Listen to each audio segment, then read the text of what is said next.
Je vais vous demander en fait de penser à un mot qui pourrait caractériser la recherche ou le métier de chercheur aujourd'hui en Belgique. Oui, donc la leucémie, la recherche, tout ce qui concerne la maladie principalement, qui touche toute cette partie hématologique, je vais dire. Notamment pour le cancer ou des maladies incurables. C'est quelqu'un dans un labo qui fait des expériences, éventuellement avec des souris. Si on parle de sida par exemple, ou de maladies dans lesquelles on investit beaucoup d'argent pour rechercher, là c'est beaucoup plus médiatisé, beaucoup plus visible, etc. Là c'est du concret si on veut, mais sinon il y a tout un tas de domaines dont la majorité du public ne sait pas qu'en fait si on doit tout ça c'est grâce aux chercheurs.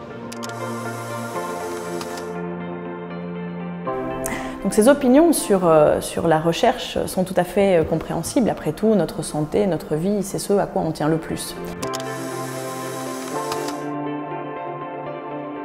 Mais il faudrait pousser ce raisonnement peut-être plus loin et se rendre compte que notre vie dépend aussi de nos liens avec les autres, de notre famille, de notre histoire, de nos émotions que l'on peut ressentir. Et donc, toutes ces disciplines, toutes ces questions sont au cœur des sciences humaines et sociales qui s'intéressent, comme leur nom l'indique, à l'homme et à son environnement dans la société. Par exemple, à l'ULB, nous avons tout récemment inauguré la Maison des sciences humaines qui a l'ambition justement de mettre en avant des recherches de sciences humaines et sociales sur des objets qui sont soit des objets du quotidien, soit des objets de l'actualité. Si on prend par exemple les études urbaines, eh bien effectivement nous sommes des citoyens, des individus qui vivons dans des villes et nous sommes au quotidien touchés par l'organisation de la ville.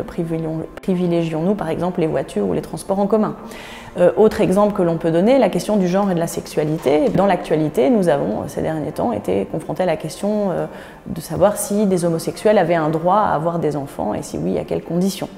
Autre exemple encore, le monde arabo-musulman qui est étudié à la Maison des sciences humaines, qui suscite de nombreuses questions dans l'actualité notamment, par exemple avec la crise des réfugiés, mais aussi peut-être avec le djihadisme et le terrorisme islamiste qui, pour être bien compris, suppose la coordination, la collaboration des recherches en anthropologie, en géopolitique, en sciences sociales, en histoire aussi, pour comprendre les origines de ce phénomène. On voit bien comment ces sciences humaines, dans leurs recherches, ont pour objectif parfois de répondre à des problèmes, d'essayer de fournir des pistes de solutions, et puis parfois, quand la solution n'est pas si évidente, eh bien tout simplement de nourrir le débat critique au sein de la société qui nous entoure.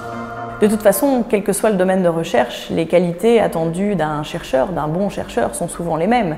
Un chercheur est quelqu'un qui est curieux, qui ne s'arrête pas aux opinions reçues ou à ce qu'il a appris, qui est capable de vérifier les opinions qu'il a ou éventuellement de remettre en question des savoirs qu'il pensait acquis. On voit bien que la rigueur et la curiosité sont des qualités qui sont en réalité communes à tous les chercheurs, quel que soit leur domaine.